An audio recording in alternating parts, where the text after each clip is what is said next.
Hey, I'm Will Wheaton, and I have just received a dump truck full of gold bullion to tell you to watch The Scene Snobs.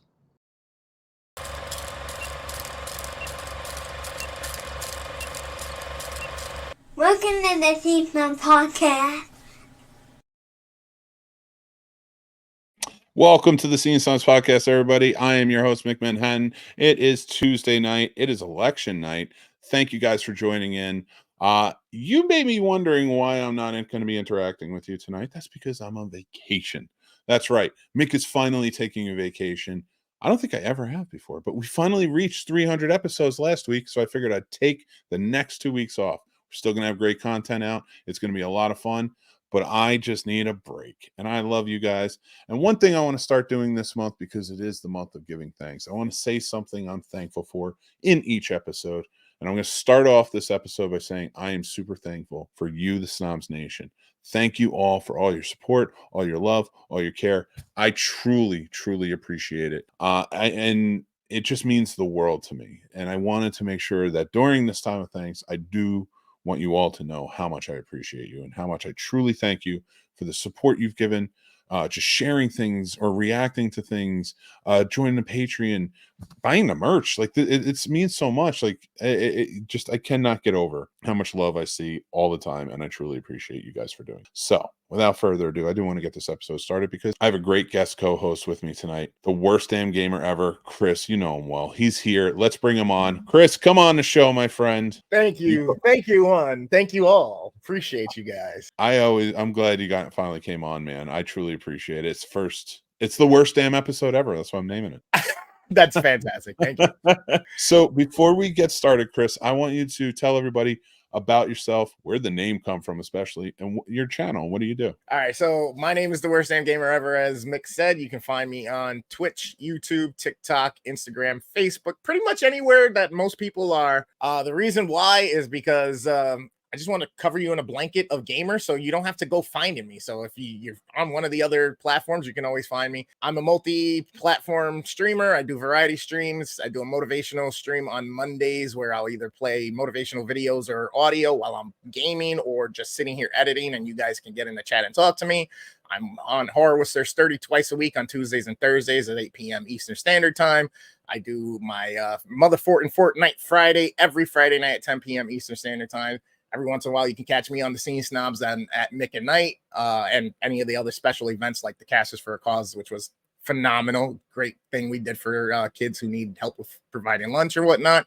And then on Saturday, Popcorn and Pints as well. So I do movie reviews, music reviews, gaming content. And if it's there to help and it's helping, bring up somebody's spirit, that's pretty much my goal. So I greatly appreciate the opportunity to, be on other platforms and talk about stuff that's also outside of just gaming. Cause I mean, it becomes a little annoying and monotonous at some points, you know what I mean? When all you're doing is sitting there zoning out, looking at a chat, zoning out, looking at a chat. But, there's more to offer to the world. And I think that's one of the greatest things about podcasting and using different platforms to touch different people all around the world. That was great, man. And I will say this: let's talk about gaming. So no, that's fine. I'm good. No. All day, all night. Because I have the worst damn gamer ever, and I know he knows his movies and such because we often review a lot together. I thought it'd be fun to talk about video game movies. More importantly, like I do want to ask a few questions about video game movies in general and learn a little bit about it from your perspective. Sure. But I do want to talk about open worlds. And Okay. what works and what doesn't work. Okay. But before we get there, what's your I don't want to say what's your favorite video game, but what are you currently playing that you love the most? Let's start there. Right now, my plays are a little bit different because it's more of for the content and for the streams or whatnot. So every once in a while, I got to stop myself and get myself plugged into something else off stream to kind of break it up. Because right now, a lot of the things that people want to watch are either like dungeon crawler games or first person shooters like Fortnite, Apex. I typically play Fortnite, Apex. I love games that are involving of people, just like Fall Guys. One of the ones that I kind of want to start looking at is it's called Party Animals. It's pretty much Fall Guys with cartoony animals, and you guys get to pretty much beat the hell out of each other and throw each other off maps and try to be like the last stuffed animal standing type deal. But yeah, I mostly play Fortnite and Apex for stream or whatnot.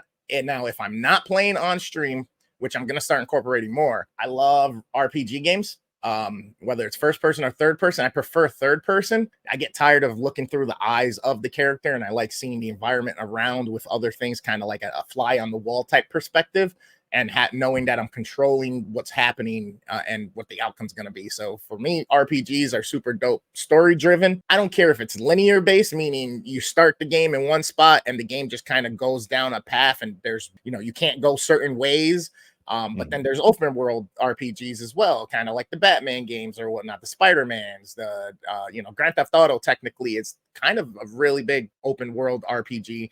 The counterpart to that for the Western style, Red Dead Redemption. I mean, things go on and on, but for me, I love adventure games that have a great story.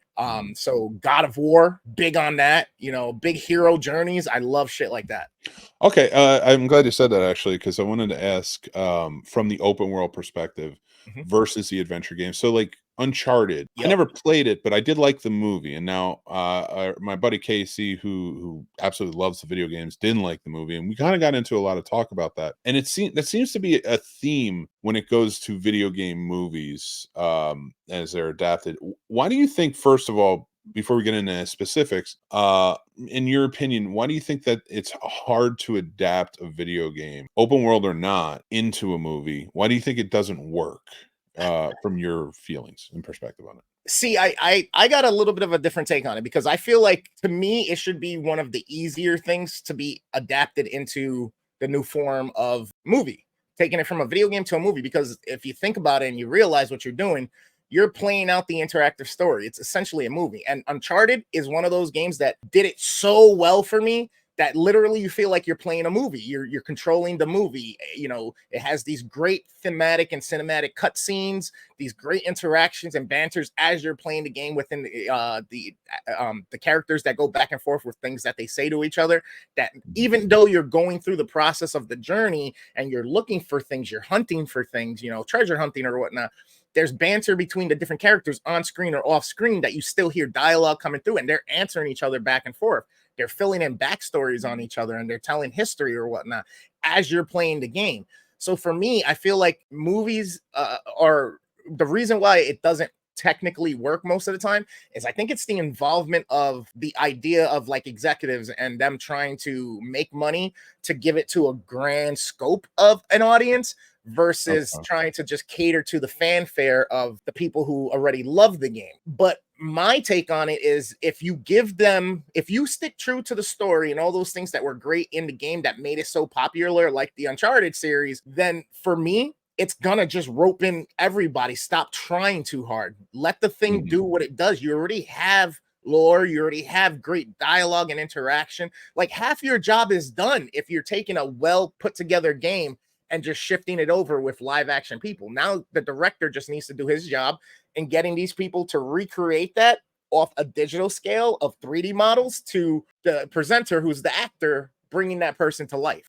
Okay, I like what you're saying, because a perfect example of that would probably be the Super Mario Brothers, the first original version versus what we just got this past year. It seems, the thing I like about it too is like you do have good writing in it, because they're weaving the story, but they're keeping everything you want to see and more in it involved in it, like Donkey Kong and everybody kind of so I do like that. And in the original, it just seemed like they didn't understand what they were telling here. Like, it seemed like, they just were like, okay, we heard words that are describing some characters. Let's see if we can put this together.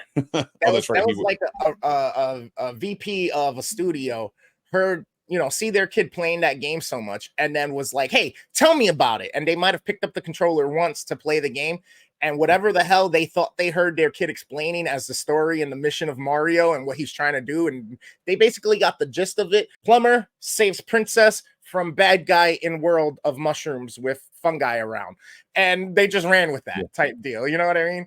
Absolutely, 100%. Because even like when you watch like the old TV show from back then with Captain Lou Albano, and you're like, this works. Like I was like, it works better than whatever else we were getting at the time, besides the games. But to push it even further, like, because then you think about like the Sonic movie, which did take a lot of fine tuning. It took a lot of fine tuning, a lot of freedoms, and it stayed independent from like what the video games were. It pays homage perfectly to it, but it creates a whole new world for Sonic and puts him in new situations, and even like new backstory for like Dr. Robotnik. Why do you think, like, on the other end where they completely adapted it to something new, that works, like, in your opinion? Because it has so much of the fanfare, it has so much of the holding true to the aspects of the game that everybody kind of attached to, that they've known. And whether you've played it originally or years and decades later, you got to play some of the spin-offs or some of the other adaptations, whether it was Sonic Riders, the snowboarding game, or the racing game with boards, or Sonic Forces, or like there's all these other adaptations that use those characters still, but the worlds that are created in those games with the visuals and the audio and stuff like that. Sonic Adventure, to me, one of the greatest fast-paced linear games with an awesome soundtrack, and that soundtrack is really what makes that game super fun. It's the audio cues at the right time, and then if you throw in the visuals of Sonic's powers, the little explosions, the different creatures, and the mission that he's doing, that creates a great environment for you to build off of. Now, making things able to be relatable, that's kind of what they did, because if you play the games, there's only Dr. Robotnik pretty much, and like one or two other people that look humanoid. Everything else is some type of a creature or animal. So they have to lope it in somehow, right, to get the masses in. So they make it relatable. He's somebody that comes out of a different world. You can't make it like, oh, the video game came to life, because then people are going to be disconnected from that and kind of feel like, oh, that's cliche type deal. So they kind of got to give you some aspect of it. And since Sonic's young, he has these characteristics and attributes of his personality that play into a teenager. It kind of makes sense to have some type of a guiding hand. And also, I mean, we live in a very divisive time where people are always either on one side of the table or the other side of the table with opinion, where so it's someone who's new to the world kind of needs to be able to have somebody in his corner, a trusted ally or whatnot. So that's why they brought in, his caretaker guy and all that stuff. And I think it played well. I loved the Sonic movies, honestly. We were supposed to review it on Popcorn and Pints on Saturday, and I missed it because I was doing a haunted house. I was a scary clown, but I love that. I absolutely love the Sonic movies, and I think they're going to hold true and stand the test of time, just because there's enough of the thing that we wanted to see, who played it and grew up with it, and enough of kind of the notion of a new story being told to a new audience generations later, because essentially Sonic's been around for over 30 years at this point, like almost as long as I've been alive. So we're talking 2 to 3 generations of different people who got to play it on different formats, whether it was on Sega Dreamcast or whether it was on the old school Genesis, or when Sega said bye-bye to consoles and then made the deal with Microsoft to then be able to be on the Xbox. And now we see him on the Switch, and now we see him on PlayStation. And so now he has such a blanket cast all over the different world of gamers that it's almost hard for them not to be like, yeah, we got to do this as a movie. But I'm glad that they're figuring out, stick to what the fans know and want to see, make small changes where it doesn't completely take away from what they're expecting, or else you're going to lose them. Or else we don't get a Sonic 2. Or else we don't get a second Uncharted. Or else we don't get, what was the other latest video? Oh, the Mario. You know what I mean? We don't get movies like that unless some of these movies, like these other studios, are watching very closely those dollar amounts. And they were like, okay, they did it. This is what worked for them. So you know what? Let's do that. I love that. And you point to that too. But thinking about it from that side of it, how much of the listening to the fans and changing Sonic, because that was like a big move within the video game world, because he looked hideous. And I love that as soon as it came out, they showed the trailer. It almost feels like somebody was like, let's release this trailer a year before it comes out. Let's release the trailer a year before it comes out. If they bitch about Sonic, it's done. We just have to fix Sonic. And they nailed it. Like that's widely considered a moment in film history where the fans truly fixed something, and it made it so much better. Yep. And that's has a huge impact even now on video game stuff, where people get tired of DLC content and them messing up certain things.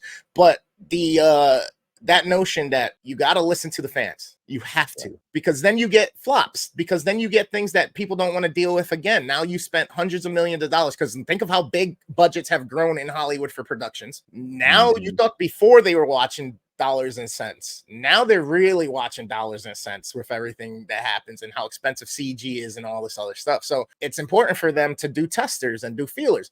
So the great part about that is that, like you said, it seems like they had the plan already, and it may have been a publicity stunt, a marketing stunt, or it may have just been them really testing the waters to see. But it almost seemed like for them to do it so quickly, within 3 to 6 months, let's say they were able to make those changes before the actual release. It seems like they were ready for it, and somebody must have been telling them in the background, listen, this isn't going to be well received. Somebody was telling them that. And we had movies like Wreck-It Ralph and stuff like that, where we see other characters from other worlds coming in a video game world, in a digital world. So for them not to recognize something like that, or at least if somebody's telling them that behind the scenes on their crew, who's like, I'm telling you right now, guys, looks fucked up. This is hideous. Like, we need to do something. You're messing with the thing that is going to be what makes us the money. The main character, the Sonic, it's named after him. You can't do that. Like, you cannot just change the appearance of the character, especially if that change didn't occur in the game. If they never did a remake of Sonic that looked like that, you can't just decide what you're going to make a fucking property look like because now it's in a movie. So somebody was ready and behind the scenes and at least had more than half this movie with that character remodeled, sitting almost ready to go. So I think they made the right choice in making the call, and at least looking at those comments, seeing the reviews and the people like us who get on our platforms and will be like, yo, what the hell was that? Yeah. And I'm glad you said that. One thing I do want to point out to most people too, is I think that we're getting that really helps is Super Mario Brothers was produced by Nintendo. Yep. They produced it. So they wanted it to be right. They did not produce the original. Yep. They learned their lesson. Yeah. And I think they are, because they're producing more. Like, I know there's going to be a Legend of Zelda. There's going to be a lot more from Nintendo coming out. But the thing I like about Sonic is that was produced by Paramount, who, of all of the studios, the big studios, I would say Paramount's probably the best at like, if something doesn't work, don't just give up on it. Like, let's course correct, and the reason I say is because with Star Trek properties, the James Bond properties, stuff like, they know how to keep it going for fans, and I think a lot of that comes from trust of the people making it. Let's put, like, and again, I'm going to go back to the Star Trek world and sort of talk about it from the Paramount filmmaking side. How many Star Trek alumni come back to direct or come back to read the show? So I love, like, something like Sonic that gives me a lot of hope for something like a video game property like Sonic to go there, because then you get Uncharted that I liked because I didn't play the video games.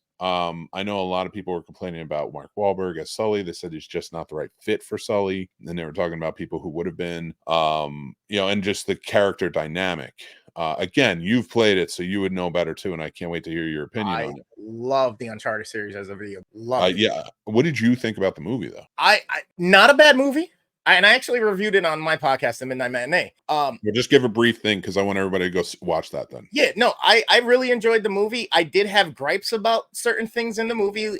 Part of it falls in line with what the general masses was, but part of my gripes were not even close to some of the things they were talking about and bitching about, because you're there to see an adventure movie. It's treasure hunting. Yes, the banter and the characters are what enhances it, and that journey is what makes it great. But I had more gripes with certain things in the process of the journey and the adventure side of it, the hunting side, than more so the characterizations and the casting choices. Because Mark Wahlberg can do a great job as Sully, but he didn't. The problem is everybody's so used to and just wants Mark Wahlberg to be Mark fucking Wahlberg. Yeah. You know what I mean? So if he would have changed his voice a little bit, and he's short, he's not as tall as Sully, right? He's not fucking, like, Sully looks like he's 6'5", 6'7", some shit like that compared to Nathan Drake. Yeah. In the game, I mean.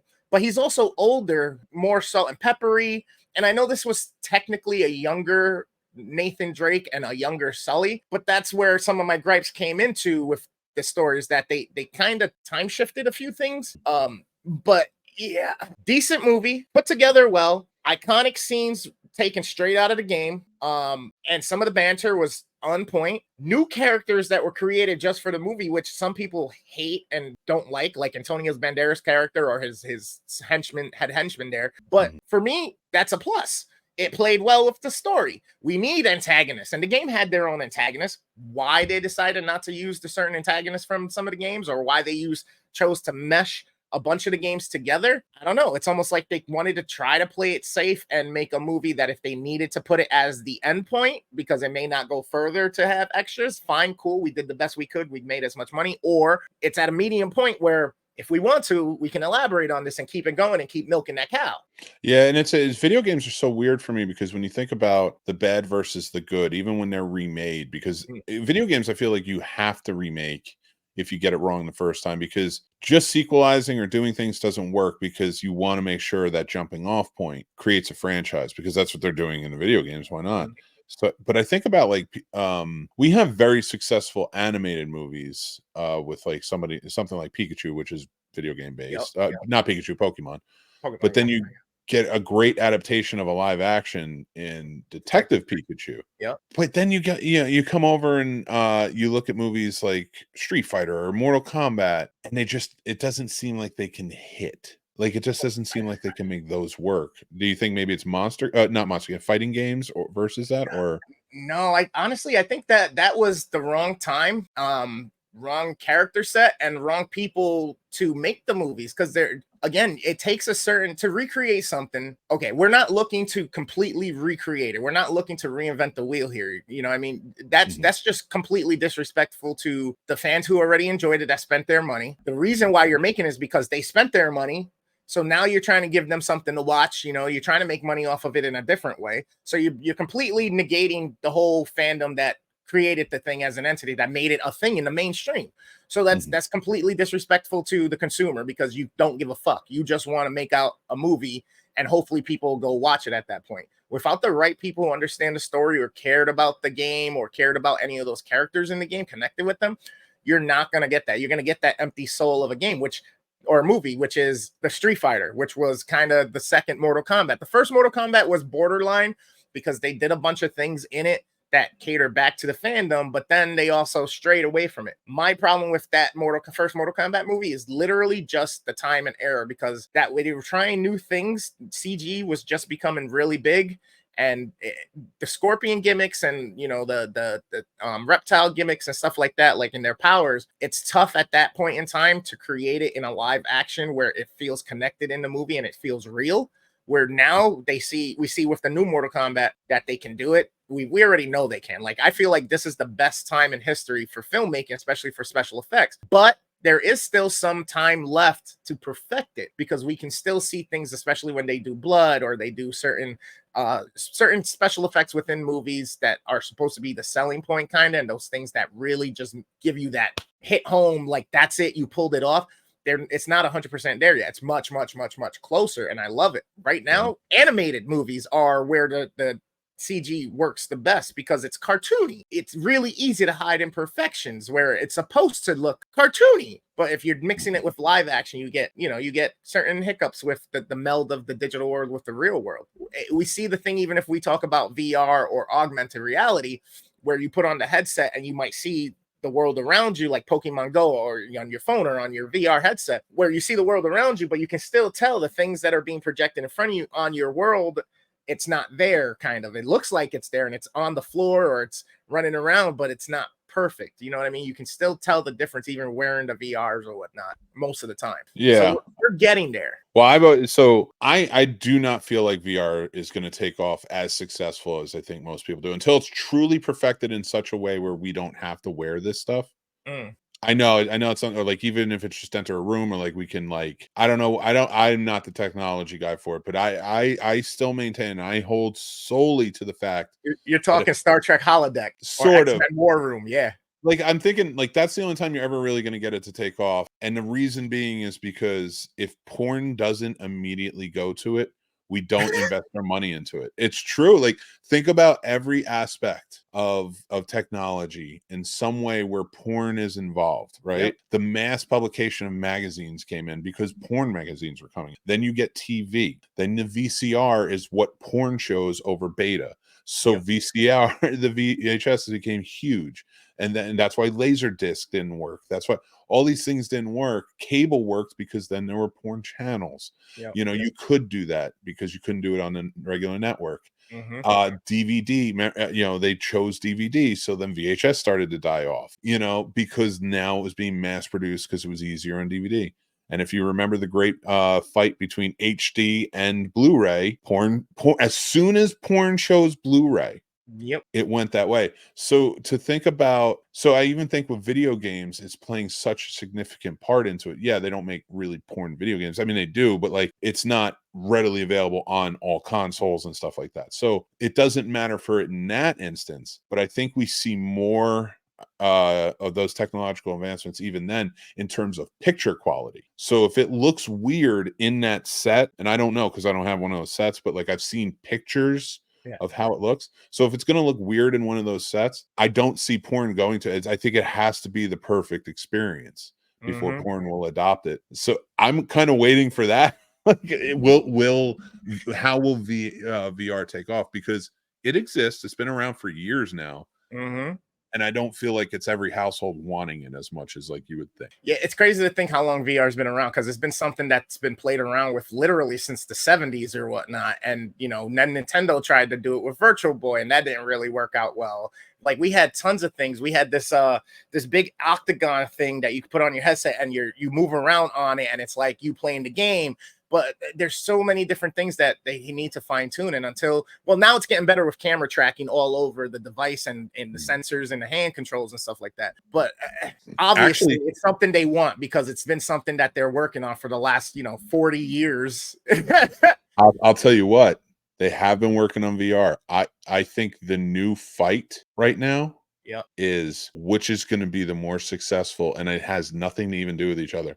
VR, are we going to put all of our money into VR, or are we going to put all of our money into robotics? Are we going to get the real dolls, the Android dolls, who are like the sex dolls and stuff like that? I know it sounds crude. I mean, we got all that already. Go check out Japan, bro. Like, people are marrying people are marrying programs, AI programs right now. Like, oh, I get more love and affection and she talks to me nice, and like, it's crazy. But yeah, hospitals use robots to swaddle babies that their parents aren't available or whatnot, to give them that warmth, and they can turn on a heat generator in the robot to give that baby that feeling, and like make a false heartbeat so the baby feels connected. Like, there's so many great adaptations for robotics and AI. Again, my biggest fear is just that, unfortunately, the human condition comes in and somehow fucks it up, and we get the Skynet effect instead. But that's a whole nother rabbit hole we can go down, dude. Yeah. And then porn will just buy into that. So, no, but I'm telling you, like, I just feel like right now the big fight isn't HD movies versus Blu-ray. It's VR versus. Do we want to go into a fake reality a la Ready Player One, or do we want to go into Westworld? That's our choices right now. That's like where our going. According to Elon Musk, between the AI video editing and also the gaming that we have coming, and the types of things, like he's working on the chip, the Neuralink, and that you can put in your brain. There's not only glasses that have been in production and testing. There's eye contacts that you can put on for augmented reality, so you can like Minority Report shit and like move tasks with your eyes, and literally run like Windows and different programs and stuff like that, and surf the web literally just by eye movement and stuff like that. So I mean, there's always been those technologies. Like, what's the guy who was stuck in the chair? Stephen Hawking. Stephen Hawkins. I mean, that technology alone, right there, his eyes are what would make the words come up, and then the AI voice so that he could communicate. And we're talking about one of the greatest minds in the world, and we're talking for the last 30 years, 40 years before he died, he was, involved with the implementation of that, the use of it, showing it to the world, and using it for the quality of life, that he could have. So, I mean, it's definitely something that's going to be there. It's definitely something that's coming that a lot of people need to. But what I was saying was, Elon Musk is saying that we're coming to the time where people are going to be so plugged in and in those headsets, or even where it's no longer needed to be on something that you're in something, that it's going to be tough to even differentiate what you're literally seeing as real versus what's something that's created as a digital image to you. It's insane.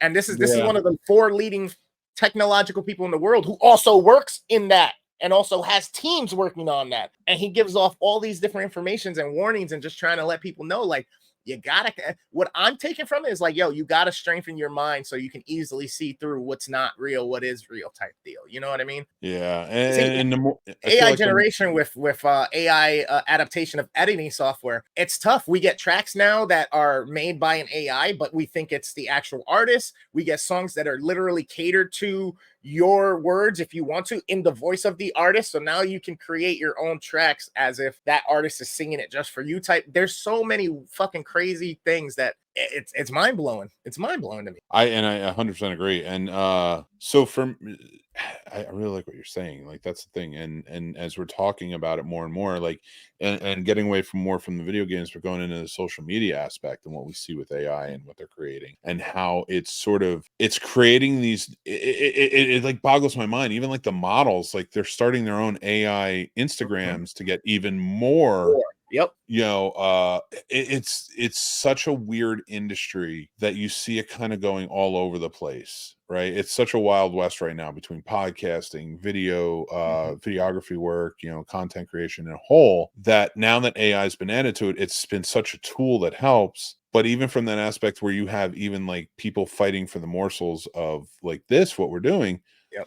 again, it's free market. It happens. That's commerce. But AI is definitely helping certain people way more for sure. Yep. Because like some of these AI pictures you see of people is fucking astounding.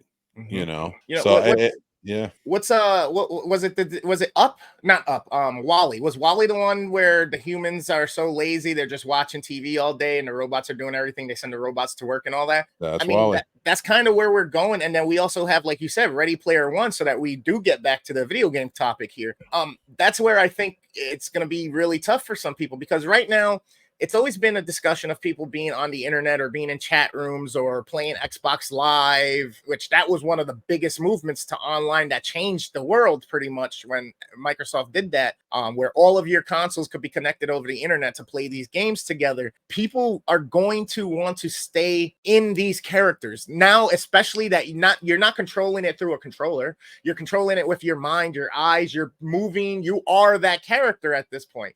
There are going to be people that are never going to want to leave. Let's say like a world like Skyrim, right? Where they love fantasy. Like think of a LARPer, you know, a live action role player who likes to dress up, go to a park with a bunch of other people in the community and play out certain scenarios of mythical time. Now they can literally become that person, behold and hold those powers and not have to imagine it, literally see it before their eyes on a screen, go looting for things and find treasures and learn spells. And in their mind, they're literally going to be fooled into thinking that they are that person and their character. So they're not going to want to leave that world that they created, that avatar. They're going to want to embody that and control that, because some people just feel like, you know, the trials and tribulations of their real life are too much to handle, where they can go into a world that they've, you know, molded to them using a character and an avatar, and you know, that's the escape for them. Now, is that too much of an escape? Is that when video games becomes dangerous, when a person can no longer be productive or live out their purpose in life? That's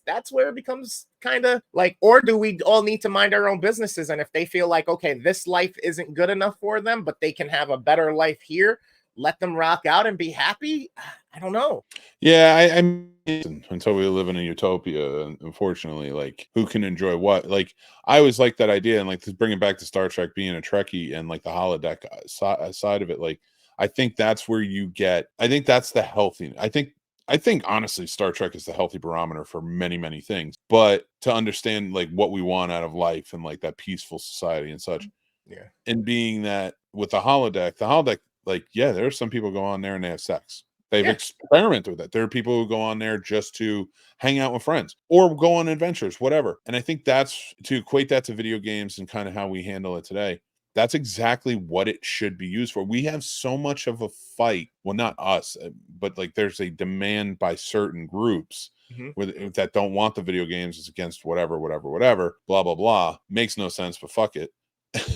They're so against it. It's like, but that we're not recognizing and treating movies, television, not as an escape. Like, it can be a personal escape from horrors and stuff like that, or video games especially, but as an escape to the fact that we have this reality of, like, we go to work every day, and that shouldn't be a normal thing. It shouldn't. Like, I can philosophize for days and people will go crazy over it because I'm sure I'll piss somebody off. But if you really think about it, why do we live in a society where we work and we're dragged down and we have only so much and blah blah blah? It's because poverty allows the rich to stay rich, and that's the way it is. And until we decide to change that into a utopia, which we can't because there's way too many fucking people, and I know I'm going on and on and on, and that's not what this is about. But my point being, we can't enjoy true entertainment as entertainment until we get to a point where people realize we shouldn't need escapes. And that is why we have so many people attack. Like, video games, all that stuff, they don't cause violence, blah, blah, blah. We always talk about that. They don't cause violence.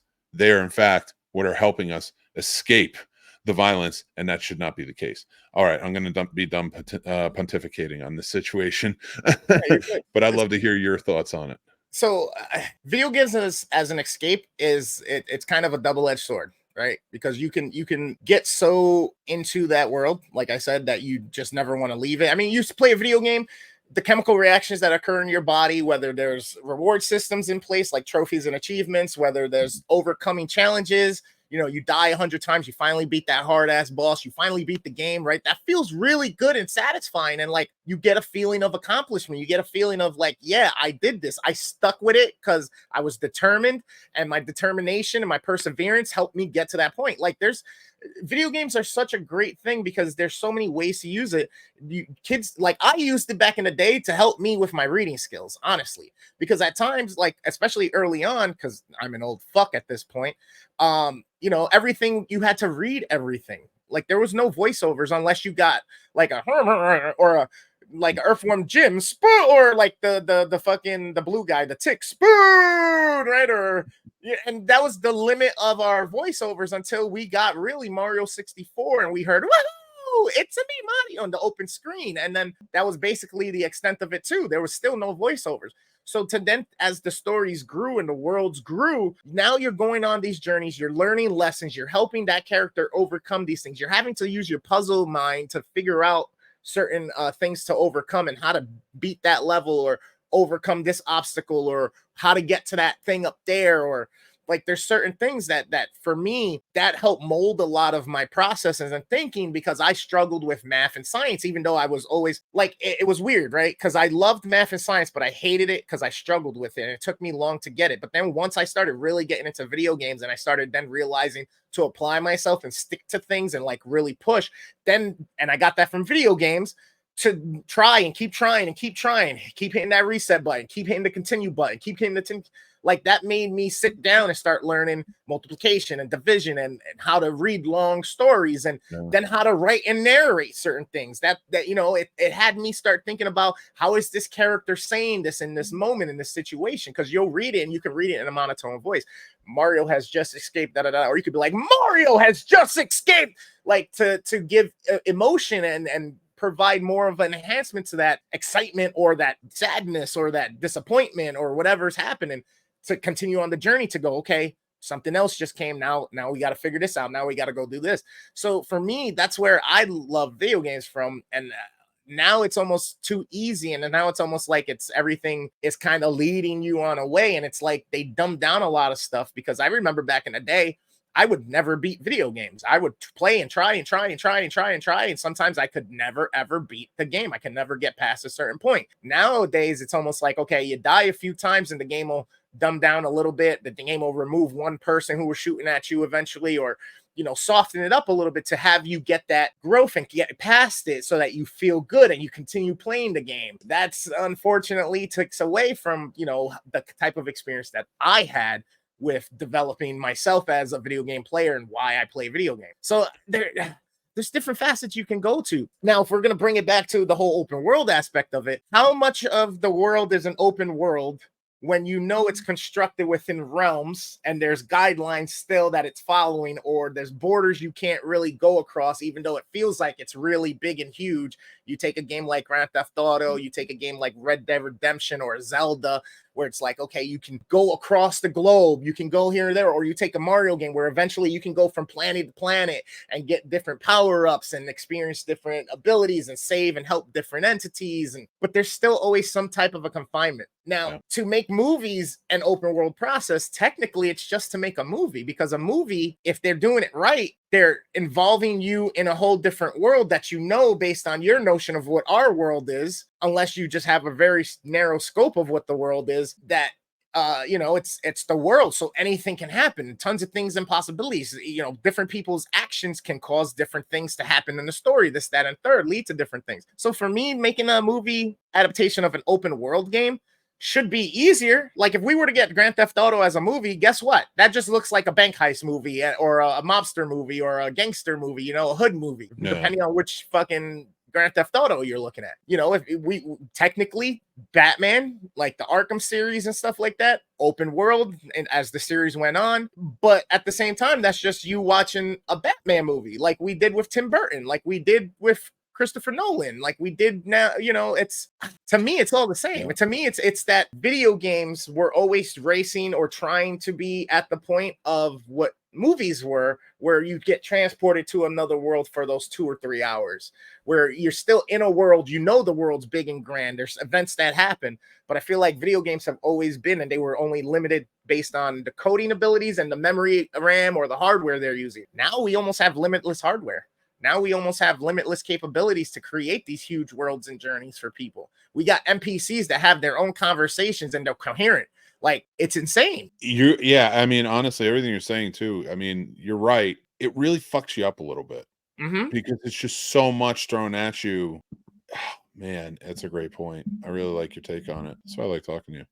I can get you on the show more often. So, as much as with everything, because we're kind of wrapping up, going on to our next segment. I think you're sticking around for the next one, right? Yeah. Okay, so we're kind of wrapping up on this one, but ultimately, when it comes down to it, we can talk about, and I'm going to bring you back on and talk about the philosophy of video games too, and where it goes, because I think I know you have a lot to say on it. We've talked about a little bit before.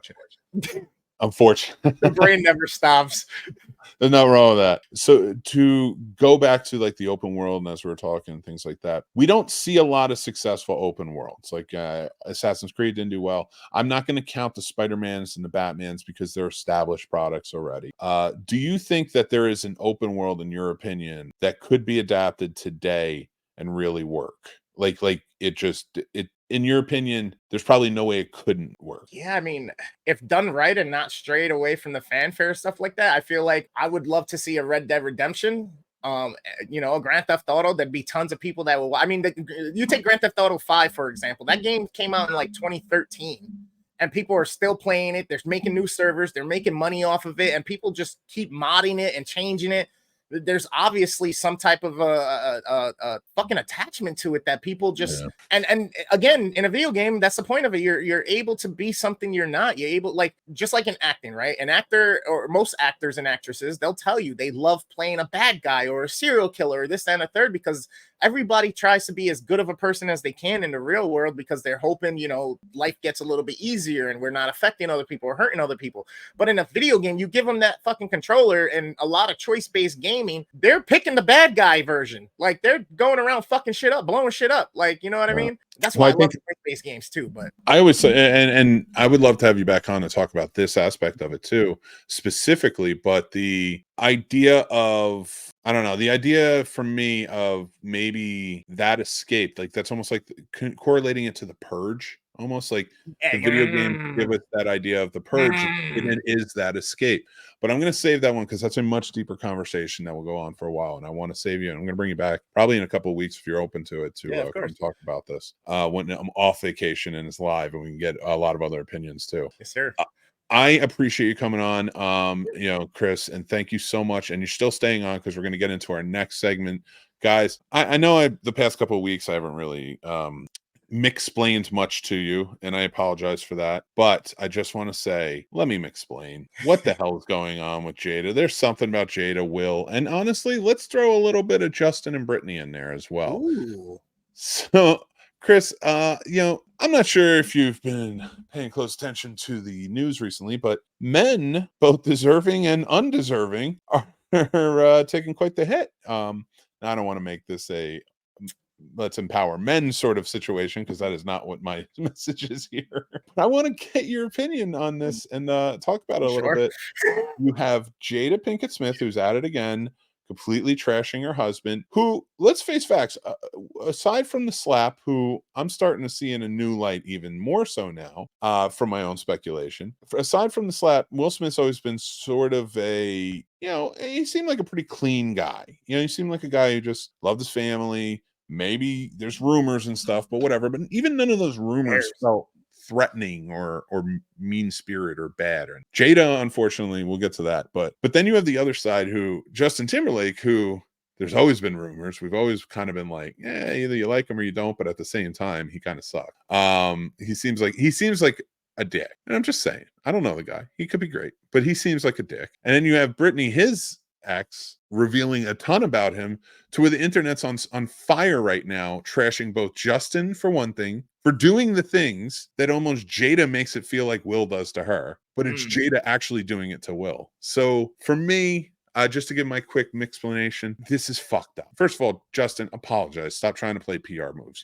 Nobody wants to see NSYNC, and the ones who do probably have 7 kids at home, and I don't blame them for wanting to get out and go see NSYNC to feel like they were young again.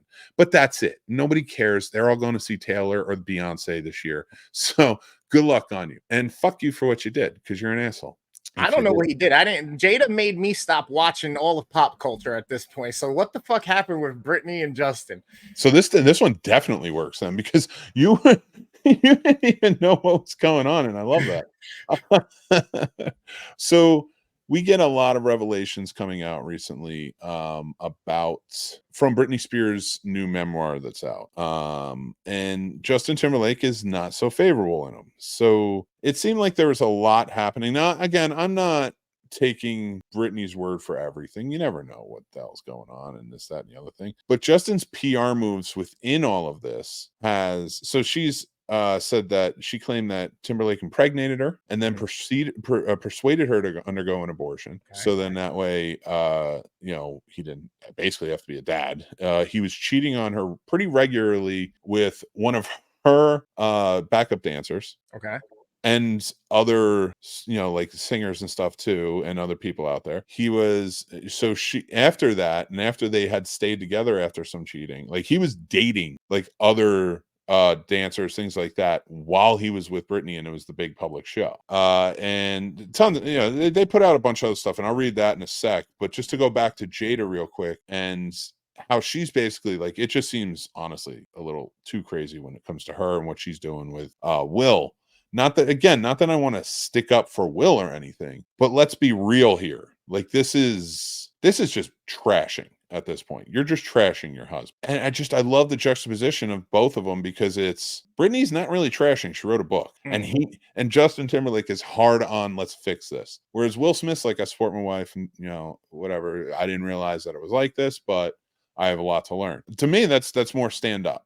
He's not, even after all of this, even his wife parading around on national TV, making him look like a fool, the guy still stands by his wife. He's still there for her. She should take a page out of his book. And then you have the Justin Timberlakes, who are trying so hard to make you not think about all the shit that he did. So, we know with Justin, after they fell in love, you got to kind of question that thing. I think Britney was in love. It doesn't seem like Justin was. A lot of the big things for her that she saw coming on was just how he treated her. He was very cheating on her all the time. And he treated her not so well, really picked on her quite a bit, and from all of the accounts. I don't have everything she said, but I was listening to the audiobook read by Michelle Williams, of all people.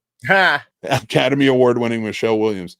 And to hear her say the words, and there's all over TikTok, you can go check it out, but to hear her say the words for shizzle or for shiz and stuff, to in Britney's description of what Justin was saying to people, and calling him out for it, being he was always, whenever we were around black people, he was always trying to sound more black. And it's just fucking hilarious, because that's Justin Timberlake to a T. And then you cut back and it's just Justin looking like a spaz. I don't hate Justin Timberlake. I'll watch a movie of his or whatever. This is pretty fucked up. He should apologize, in my opinion, and stop this whole thing, because like he cheated on her for years, told her, like fought for her to stay with him after she found out, and he didn't tell her. She found out, and then continued cheating on her. And when she cheated on him in a moment where like he wasn't calling her and like she was on the road and like he wouldn't talk to her, stuff like that, she didn't know what was going on, another guy stepped in. She said it was a moment. I'm not saying that it is very one-sided though. And then he immediately broke up with her in a text message, and Crimea River comes out about how he got cheated on. That's some fucked up manipulating goshawk bullshit. So here's to you, Jada. Here's to you, Justin. Fuck you guys. Fuck you, Jada. What's your take, man? What is your opinion on this? I want a crisplanation.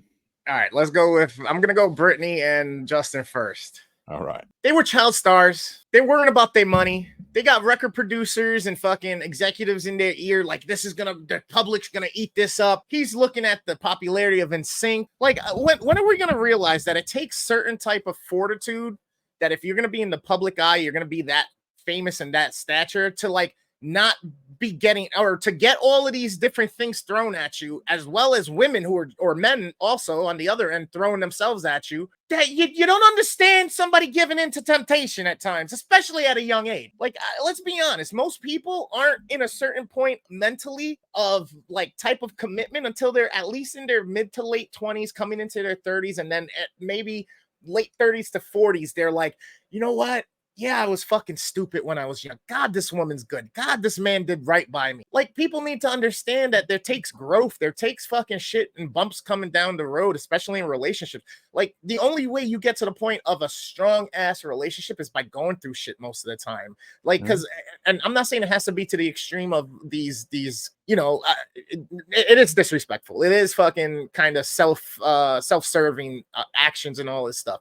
But at the same time, isn't that what everybody's trying to do in life? Is just be happy and, you know, have a good time of their journey through everything. I'm not saying cheating on your spouse is right. I'm not. No. I didn't think you were, and I didn't take it as that. I will say this though. My only argument is I do agree that anything can happen in a relationship, and judging it, especially cheating, is ridiculous because you never know what's gonna happen, and you never know what moment. Again, because if you look at even this situation, she cheated on him. Right. There was a moment of weakness, and she says that there was a moment of weakness, and she doesn't infer that there wasn't a moment of weakness with him. It's the pattern that I think for me, and I think a lot of people that comes into it is, we definitely understand what you're saying. It's, Justin, like, she cheated on you, but you were serial cheating. And that's where, like, when you hear about like all the sports stars and stuff like that have wives, but in different cities they have girlfriends, stuff. It's like, I get moment of weakness, and I get being a man and having urges or whatever. That's when you don't have a wife then. But like that's the argument. Then we can touch on the whole point of like what's everybody's role in the relationship, and what making sure that certain needs are met and certain requirements are met. Because if you're going to play it up and everybody's going to love that honeymoon stage and everything's going to be great and dandy, and you're going to have the crazy wild sex life together at the beginning, but then all of a sudden drop the fuck off and you're wondering why he's looking at other fucking women, or why he's going and stretching his legs, when we're literally genetically made to action of recreation and forming new life. Like, it's tough to me. Like, people need to understand, but most people don't get that perspective either, of understanding, you're just human, until like she did. She had her moment, and then she could be like, you know what, I get it now. But then she wants to throw into the mix, but I only did it once. The notion that you still did it and you had to course correct, you know what I'm saying? And let's be honest, no matter who you are, if you do something wrong once behind closed doors and you got away with it, you're not going to stop until you get in trouble. I don't know. I disagree with that. I mean, I'm human, and I've done things wrong, and I've done it, and to the point where like I've had to put myself in check and be like, this isn't something I should be doing. But it takes a lot of self-reflection and a lot of acknowledgement. Yeah, I mean, there's a lot of people who don't get to that point, and they don't even have the means to get to that point. So I get that. I don't think you're wrong in just based on general society. So like nothing. I don't think you're wrong in any way. I do want to point out that we haven't actually quoted Brit. I've only talked about speculation. So everything we're both saying here is speculation to us and like what we think, about these things that are the headlines, because that's the world we live in. So like that's the whole point in the Micksplainations, kind of have fun with them. So this is where we're coming from. But so My it's not a notions are matter always of like, based on real world and people I know in situations, or if I've been in certain situations and what my perspective was. You know what I mean? So that's where I'm going with it. Because at the end of the day, these are just two people. yeah, it's true. Yeah, you're absolutely right, and I like that. And we're gonna end that there then, because I do like what you just said. We are just two people. They are just two people. Yep. And in this instance, they are just four people, and we are just six people. And at the same time, I can't tell you how your relationship should go Right. or the way you should fix this or whatever. But I will tell you by my thinking, and I will explain to you, Jada and Justin, the things you did. I don't think you were in the right at all, especially Jada. Oh yeah, no, Because that's whew. at the end of the day, you did hurt somebody else. Yeah. And you're defending by even inaction, not apologizing for that hurt. Or not even if you think that you believe that you did hurt them, they're just hurt or offended. Maybe you don't have to apologize, but if you care about them, you should at least listen. Yep. And yeah, so do I got time to talk about the Jada side now? Absolutely, you do. All right. So that's the thing, right? My problem with the Jada situation is the lack of empathy or care that she has when she portrays herself a certain way, especially doing red tables and getting in depth and trying to help people positively who might be struggling with certain situations of similar natures and relationships and family and all this shit. And then you go and turn around and you literally are now in the public eye the complete opposite of all that shit you were portraying yourself to be. You're dragging your man through the mud who not only has strong values to hire, but also to you because of the vows taken. And it seems like you have total disregard to that notion at all, yet you took those vows too.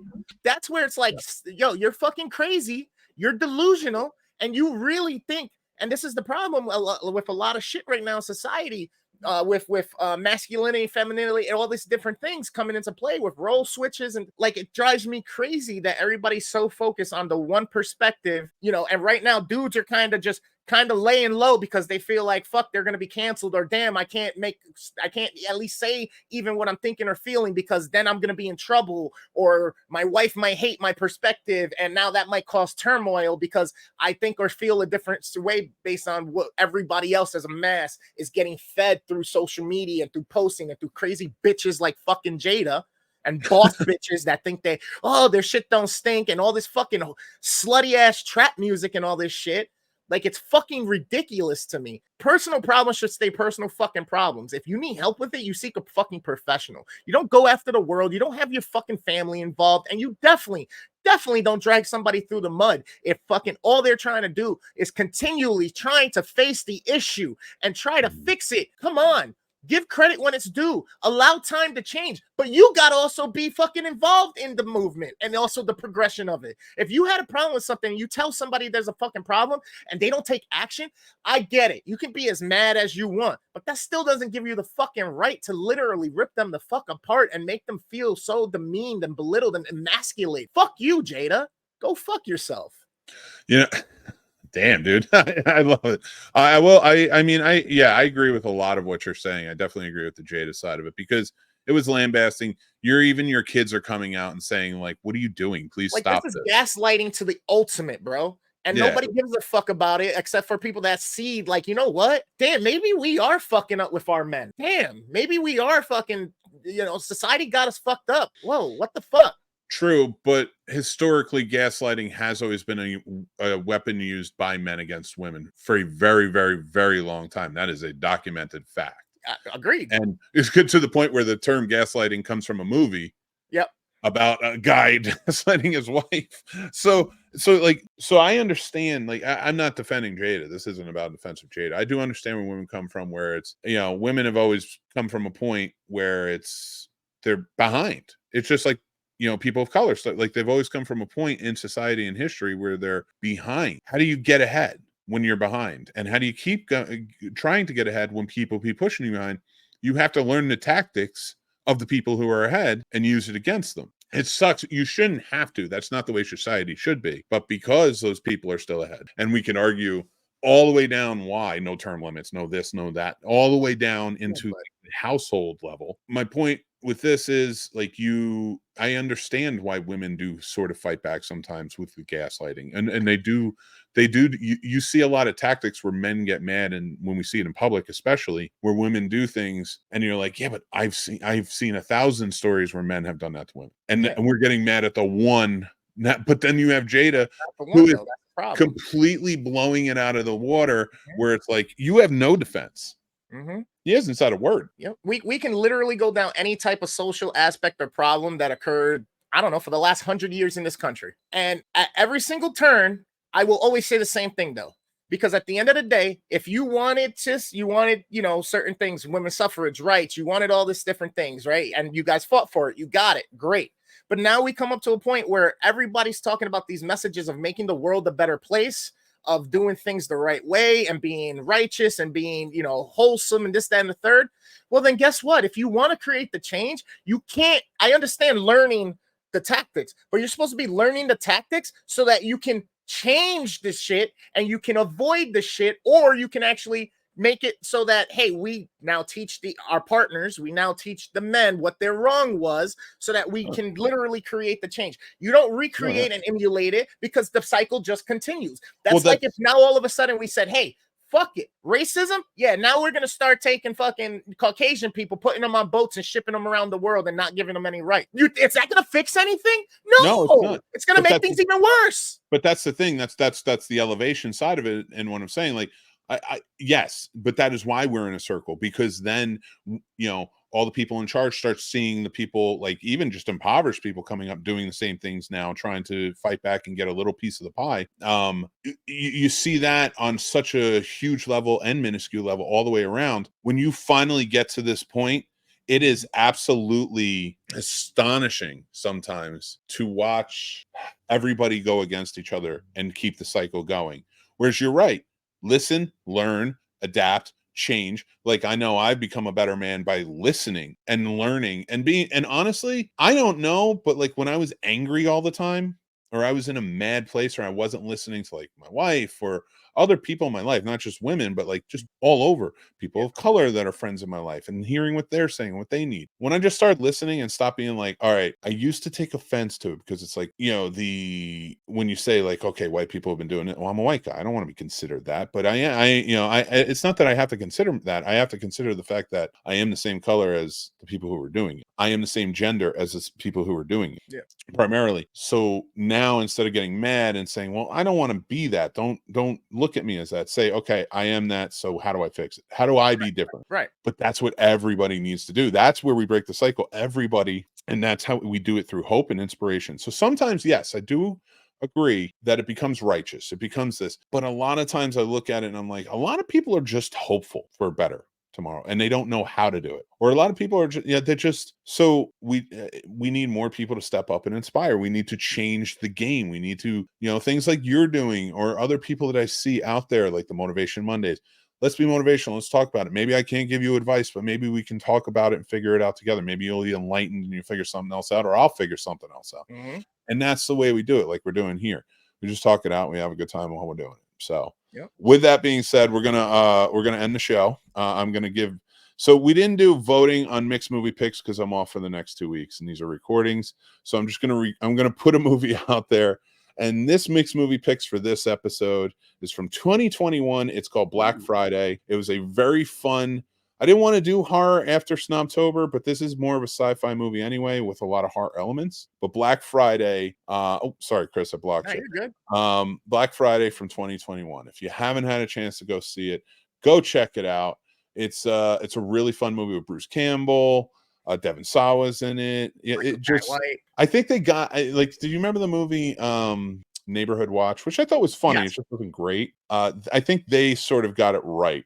Like, that was a fun one, because it takes place in a department store on Black Friday with an alien invasion. That's all you need to say. But until next time, I want to say thank you to Chris. Appreciate you coming on, being my guest co-host. Had great conversations with you. And thank you to all of you. I want to thank our sponsor, StubHub, of this show, of this particular episode, the worst damn episode ever. If you want to get tickets to anything, go to concerts. We got our Taylor Swift tickets there. I'm going to be getting more. I want to go see Foo Fighters as soon as they come back out. And I will get them all on StubHub. Any sporting events, the whole nine. I've never had an issue. So go check them out in the affiliate link down below. I appreciate them. I appreciate you. I appreciate you, Chris. And thank you all. Dude, you're the man. So go check out Chris on Worst Damn Gamer Ever. That's what it is. Go check him out. The links are down below. Thanks again. Remember to hit like, hit subscribe, hit that little bell so you know when more great shows are coming out. And I will talk to you all very, very soon. Take care.